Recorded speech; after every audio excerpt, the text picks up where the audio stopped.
It began with restless nights and incessant itching. Noah would wake up covered in red welts, convinced he had bedbugs. His father, Oscar, pored over countless articles online, learning everything there was to know about these nocturnal pests. Desperate to find a solution, he decided to seek the professional help of an expert. But once the expert saw those bedbugs, his face turned pale, and he said, "These are not ordinary bedbugs. We need to leave your room, now!" Oscar and his wife weren't too pleased with all this chaos in their house, especially with their little boy Noah around. They tried to discuss the evacuation, but soon they realized there was no room for arguing. This was dead serious, and it was in their best interest to leave as quickly as they could. There wasn't even time to pack their bags. They just needed to leave as soon as they could. Noah looked at how her parents took off in all haste, led by the expert and his team. He wasn't going to be the same boy after this, but what was so dangerous? Why was the expert in such a panic, and why did they leave the house instantly? Like any other young kid, Noah was afraid of what may or may not be hiding under his bed. For that reason, he checked under his bed every morning, but he did not see anything under his bed, but he did see something on it. He had no idea what it was, or that things would become much worse from here on. Noah was shocked and immediately ran downstairs. He yelled for his parents, but they didn't immediately respond. When he finally got their attention, he told them about his discovery. They didn't believe him at first, but when they saw the fear in his eyes, they went upstairs with him. And now it wasn't just Noah who was in shock. His parents, Oscar and Hilly, were also totally blown away by this. Oscar thought he was dealing with a familiar problem here, but they looked slightly different than bedbugs. He slowly stretched out his hand to touch it, but Noah yelled, "Dad, no! Don't do that! You don't know if it's safe!" Oscar and Hilly decided to call an expert, not only to reassure Noah, but also to have the insects removed as soon as possible. Noah was right about them not touching it. It was better to have experts deal with it. The expert arrived quickly, less than 15 minutes after they had made the call. He was already knocking on their door. Oddly enough, he didn't want to go upstairs right away. He wanted the family to describe their find as detailed as possible. And Oscar did as he was told. When the expert heard the description of the find, he was shocked, but he didn't explain why. He just asked if he could go upstairs right now because there was little time. Suddenly, he seemed in a hurry. Noah could tell that something serious was going on, and he was very scared. He had every reason to be.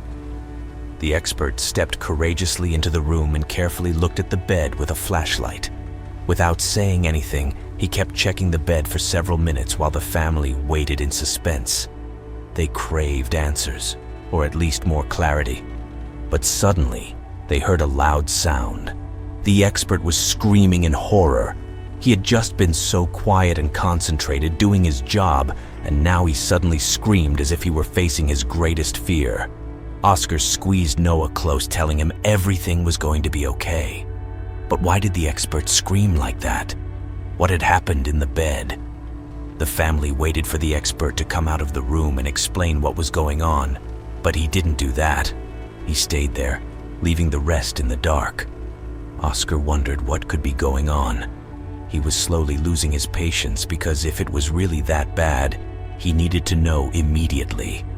The expert finally opened the bedroom door but avoided eye contact with the family. This is absurd, Oscar thought. He lost his temper and walked over to the man, demanding that he at least say what he saw and what made him scream.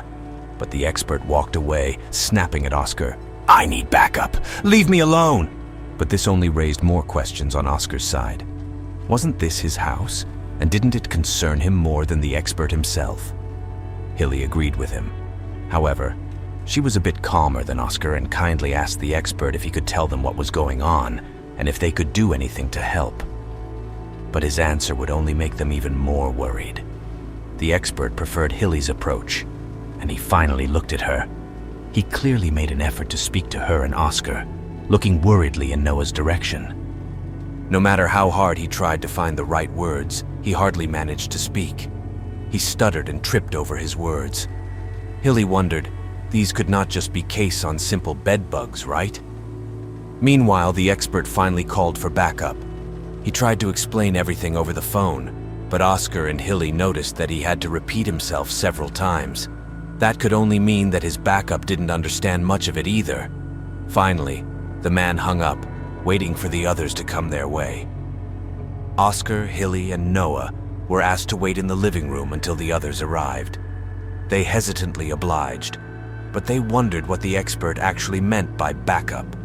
Did he ring his boss or one of his colleagues? And what would happen when they arrived? They had so many questions. Not much later, the backup actually arrived. It was a whole team. They hardly paid attention to the family and only briefly nodded to little Noah. They went straight to his bedroom, where they carefully began the preparations. The operation had begun, and it wasn't going to be an easy one. Men in white suits filled Noah's room. Oscar and Hilly stood by their son's door and watched in horror as the men tore up the room. They pushed all the furniture aside and gathered around Noah's bed, lifting the blankets carefully. The family could hear the men murmur under their masks, and they sounded very serious. But as soon as the bed was pulled apart, the expert's colleagues were also shocked. Oscar, Hilly, and Noah could now also clearly see the red bed bugs on the sheets. There were many more than he first expected. They still wondered what was so special about it. After carefully inspecting the apparent infestation, the team took a moment to discuss. Oscar tried to eavesdrop but couldn't hear their conversation. Nevertheless, it was clear to him that they seemed pretty distraught by the situation. Soon after, the team continued. They had made up their minds and suddenly worked in a decisive matter. Some of them left with samples of the red bugs, and others stayed and taped off Noah's room.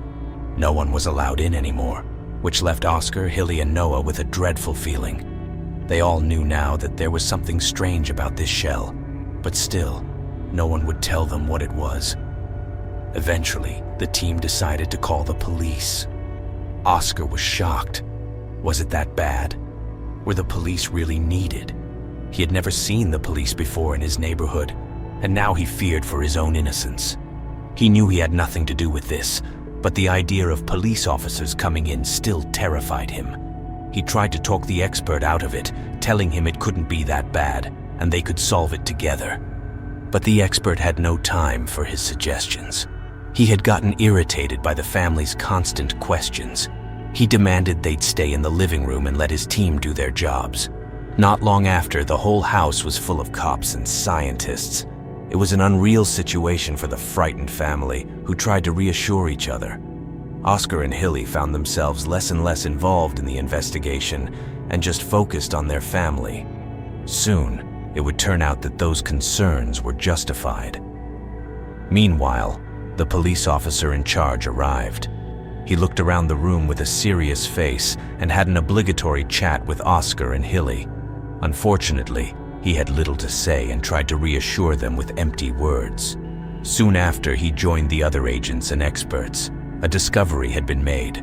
Oscar, Hilly, and little Noah tried to get closer, yet they still couldn't hear anything because the experts and the police officers were whispering. This was clearly information they could not share directly with the family. Then Oscar saw a strange reaction on one of the officers' faces.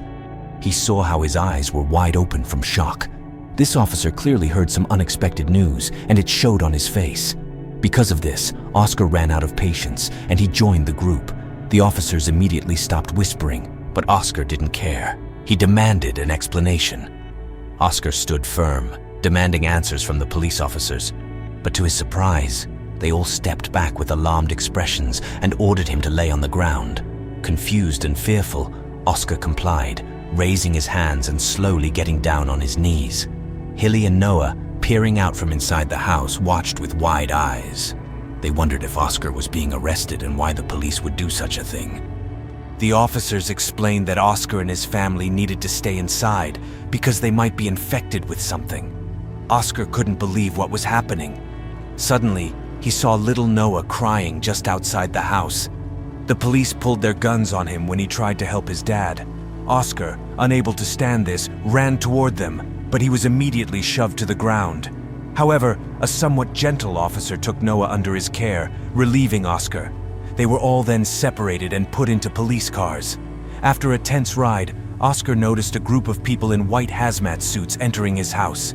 Hours passed before anyone came to inform him. Finally, someone explained that they needed to take him and his family with them.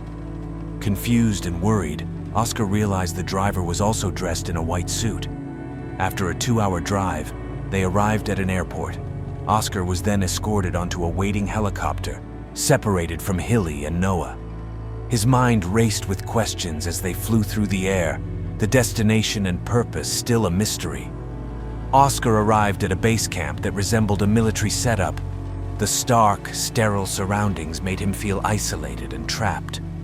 Shortly after landing, he was whisked away into a nearby building and locked in a cell.